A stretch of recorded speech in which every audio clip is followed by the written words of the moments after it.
Assalamualaikum warahmatullahi wabarakatuh. Bismillahirrahmanirrahim. Perkenalkan saya dengan Indah. Saya dari jurusan manajemen dengan nomor induk mahasiswa saya 28922502006. Untuk kesempatan kali ini saya akan mempresentasikan ujian tengah semester saya untuk mata kuliah Bank dan Lembaga Keuangan dengan dosen pengampu saya Bapak Dr. Insinyur Sugeng Prayatno. Saya sudah membuat presentasi saya, makalah saya dalam bentuk PPT, tapi beberapa kali saya record ternyata saya tidak bisa membaca dengan baik. Jadi saya mohon maaf apabila materi saya masih baca dalam bentuk Word yang saya PDF-kan. Untuk Oke, kita mulai. Bank dan lembaga keuangan untuk definisi dari bank dan perbankan menurut Undang-Undang Nomor 10 Tahun 1998 tentang perubahan atas Undang-Undang Nomor 7 Tahun 1992 mengenai perbankan pada bab 1 dan pasal 1 serta ayat 2 dijelaskan bahwa bank adalah badan usaha yang menghimpun dana dari masyarakat dalam bentuk simpanan dan menyalurkannya kepada masyarakat dalam bentuk kredit atau bentuk lainnya dalam rangka meningkatkan taraf hidup rakyat banyak. Adapun pada ayat 1 dijelaskan tentang definisi perbankan. Perbankan adalah segala sesuatu yang menyangkut tentang bank, mencakup kelembagaan, kegiatan usaha, serta cara dan proses dalam melaksanakan tugasnya.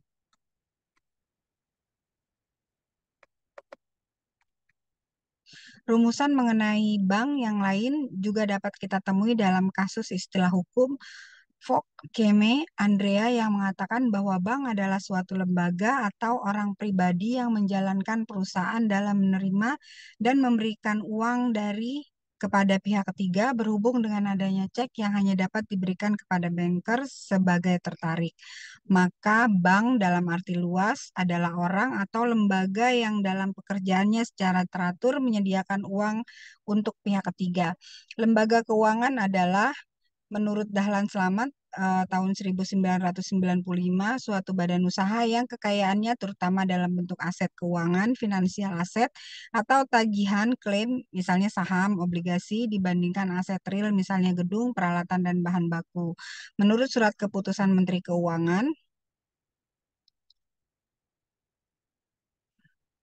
Menurut Surat Keputusan Menteri Keuangan Republik Indonesia Nomor 792 Tahun 1990 tentang lembaga keuangan diberi batasan mengenai semua badan yang kegiatannya di bidang keuangan melakukan penghimpunan dan penyaluran dana kepada masyarakat, terutama guna membiayai investasi perusahaan, harus dilakukan jika setiap negara dalam membangun dan menggerakkan roda ekonominya membutuhkan peran lembaga keuangan, terutama para pebisnis.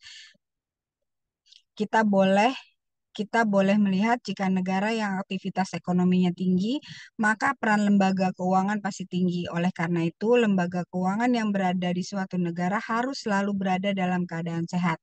Tidak hanya secara jangka pendek, namun juga jangka panjang. Pentingnya kesehatan lembaga keuangan sehat memiliki beberapa alasan.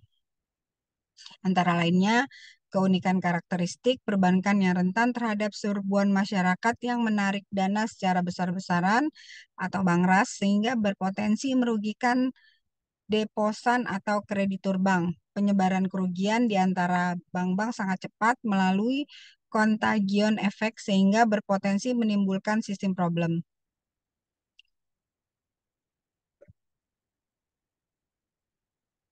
Proses penyelesaian bank-bank bermasalah membutuhkan dana dalam jumlah yang tidak sedikit. Hilangnya kepercayaan masyarakat terhadap perbankan sebagai lembaga intermediasi akan menimbulkan tekanan finansial distress. Ketidakstabilan sektor keuangan akan berdampak pada kondisi ekonomi makro, khususnya dikaitkan dengan tidak efektifnya ke transmisi kebijakan moneter. Pendapat tentang 5 alasan ini bisa saja bertambah sesuai dengan analisa dari berbagai pihak yang mengkaji. Artinya, alasan ini dihubungkan dengan kondisi yang ada, misalnya berdasarkan pengalaman pada masa krisis moneter terdahulu atau juga kondisi yang terjadi di berbagai negara lainnya, di mana semua itu menjadi alasan dalam memberikan pendapat. Dalam kenyataannya, kegiatan pembiayaan lembaga keuangan bisa diperuntukkan bagi investasi perusahaan, kegiatan konsumsi, serta kegiatan distribusi barang dan jasa. Masyarakat mengenal lembaga dalam dua bentuk, yaitu bank dan bukan bank.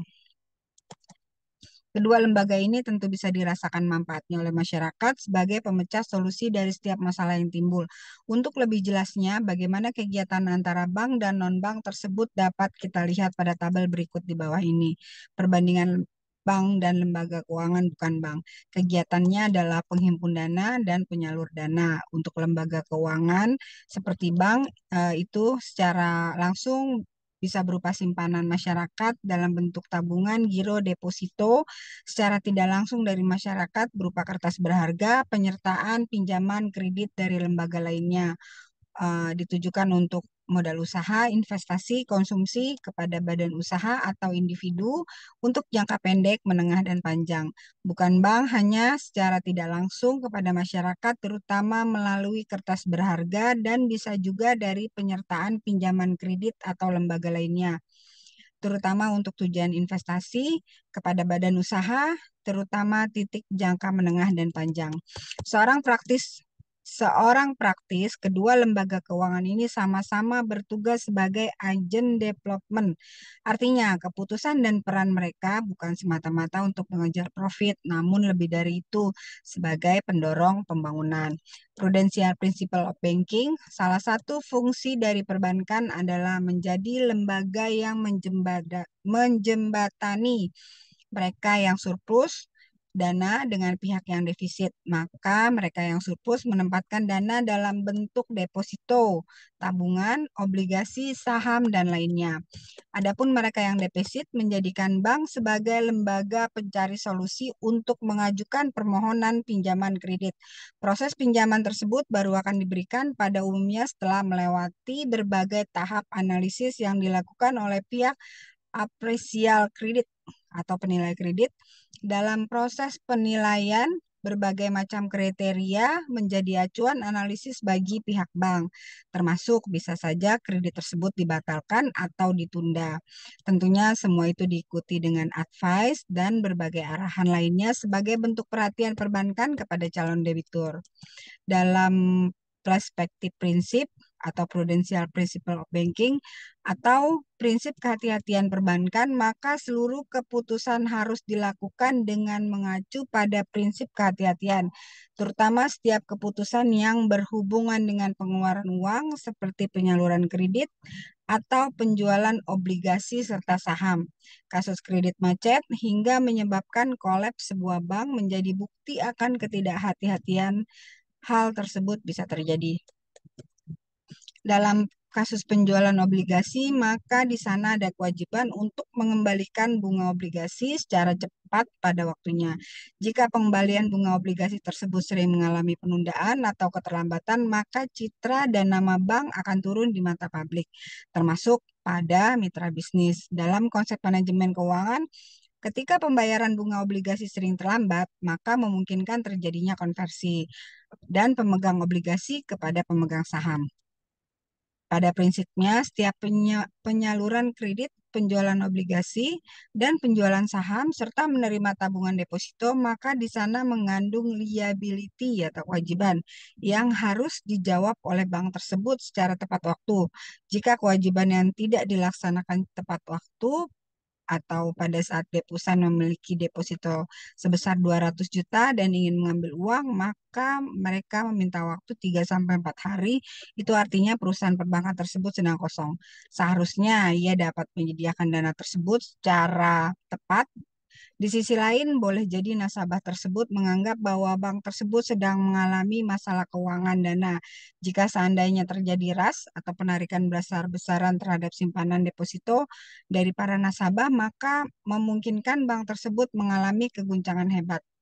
Peran bank dan lembaga keuangan bukan bank Tidak dapat dipungkiri jika saat ini peran bank dan lembaga keuangan bukan bank begitu dirasakan manfaatnya oleh masyarakat dan pengguna jasa mereka. Jika melihat ini, seandainya bank dan lembaga keuangan tidak bisa menjalankan peran dan fungsinya dengan baik, maka memungkinkan terjadi kepanikan karena peran mereka telah dianggap sangat sistematis dan urgent.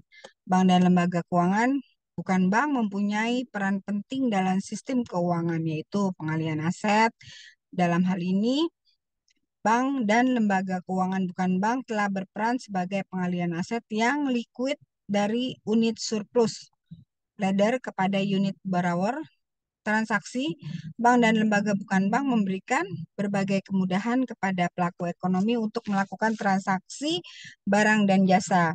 Likuiditas unit surplus dapat menempatkan dana yang dimiliki dalam bentuk produk serupa, giro tabungan, deposito, dan sebagainya. Produk tersebut masing-masing mempunyai tingkat likuiditas yang berbeda.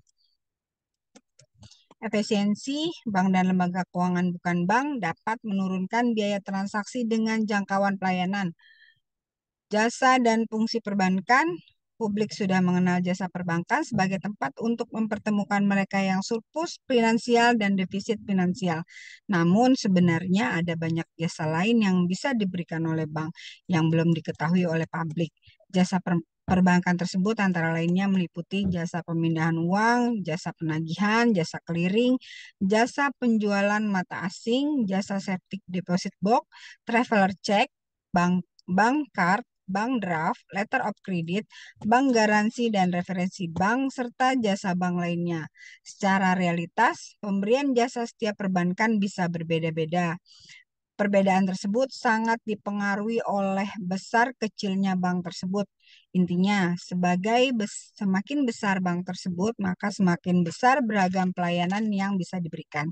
Misalnya kategori bank devisa or non-devisa, tentu jasa bank devisa jauh lebih besar ruang lingkup aktivitasnya. Dengan begitu, fasilitas pelayanan yang mampu diberikan harus lebih besar.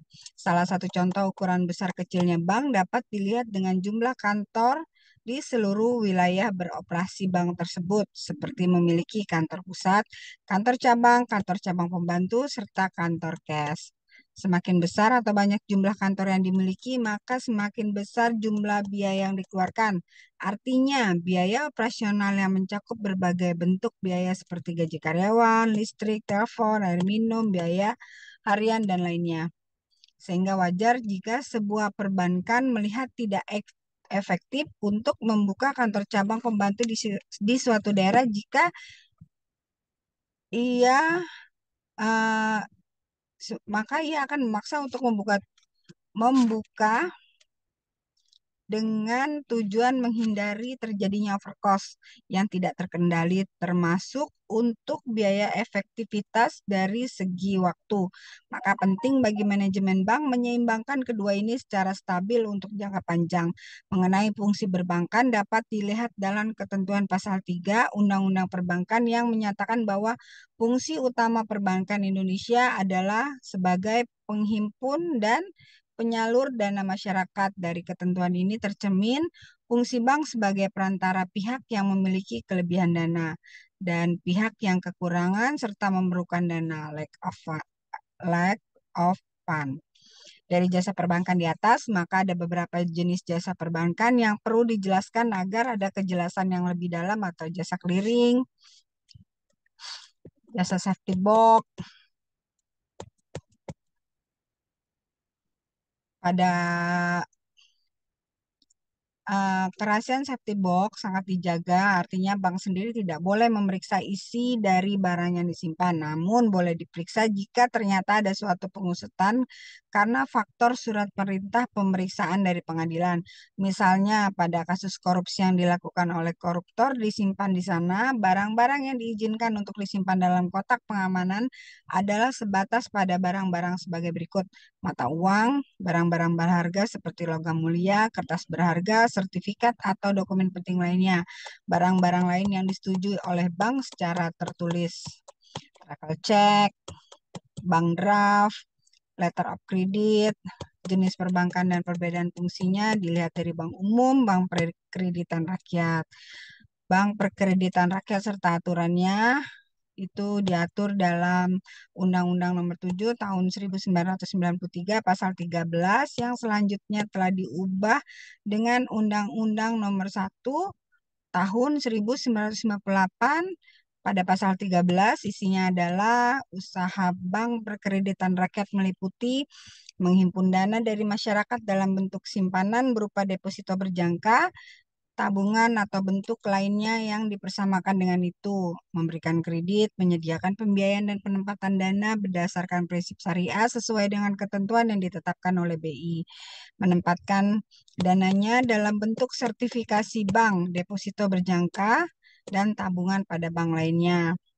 Kegiatan yang dilarang bagi bank perkreditan dimuat dari pasal 14 Undang-Undang Nomor 792 setelah diubah oleh Undang-Undang Nomor 10 garis miring 98 yaitu menerima simpanan berupa giro serta dalam lalu lintas pembayaran, melakukan kegiatan usaha dalam valuta asing, melakukan penyertaan modal, melakukan usaha perasuransian, melakukan usaha lain di luar kegiatan usaha sebagaimana dimaksud dalam pasal 13.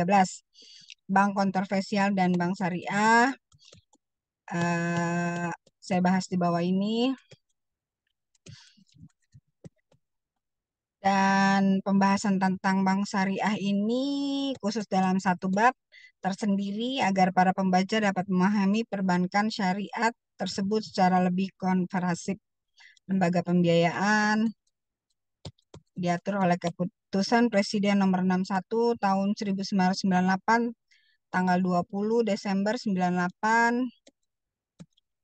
dijabarkan oleh Menteri Keuangan Nomor 1251 KMK 013 garis miring 98 tanggal 20 Desember 1998 Jungto Keputusan Menteri Keuangan Nomor 408 garis miring KMK titik 017 tahun 95 tentang ketentuan dan tata cara pelaksanaan lembaga pembiayaan di mana lembaga pembiayaan ini secara umum ada 6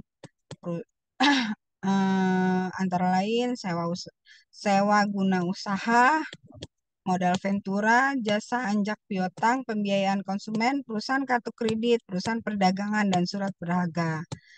Arsitektur perbankan atau API. Gagasan pembentukan API ini dimulai pada saat perbankan di Indonesia mengalami kondisi yang bermasalah, bahkan ada yang merger sehingga diakuisisi oleh perbankan lain, sehingga untuk mengatasi kondisi tidak terulang lagi dibentuklah API. Laporan Bank Indonesia menyebutkan bahwa API memberikan arah bentuk tatanan industri perbankan selama 5-10 tahun mendatang. Laporan BI tahun 2004. Untuk mewujudkan pelaksanaan API, maka dibutuhkan keseriusan yang tinggi dari pihak terkait. Program kegiatan harus dilakukan secara komprehensif dan menyeluruh, dan telah diklarifikasi menjadi 6 pilar. Menciptakan struktur perbankan domestik yang sehat dan mampu memenuhi kebutuhan masyarakat, serta mendorong pembangunan ekonomi nasional yang berkelanjutan. Menciptakan sistem pengaturan dan pengawasan bank, menciptakan industri perbankan yang kuat dan memiliki daya saing yang tinggi, serta memiliki ketahanan dalam menghadapi risiko. Menciptakan good corporate, menciptakan infrastruktur yang lengkap, mewujudkan pemberdayaan dan perlindungan nasabah pengguna jasa perbankan. Otoritas Jasa Keuangan dapat dilihat dalam Undang-Undang Nomor 2011 tentang Otoritas Jasa Keuangan Bab 1 Pasal 1 berbunyi otorisasi jasa keuangan yang singkat di tangan OJK adalah lembaga independen dan bebas dari campur tangan pihak lain. Demikian penjelasannya di bawah ini. Akhir kata saya mengucapkan terima kasih. Atas lebih dan kurangnya saya mohon maaf untuk presentasi mata kuliah bank dan lembaga keuangan. Akhir kata, wassalamualaikum warahmatullahi wabarakatuh.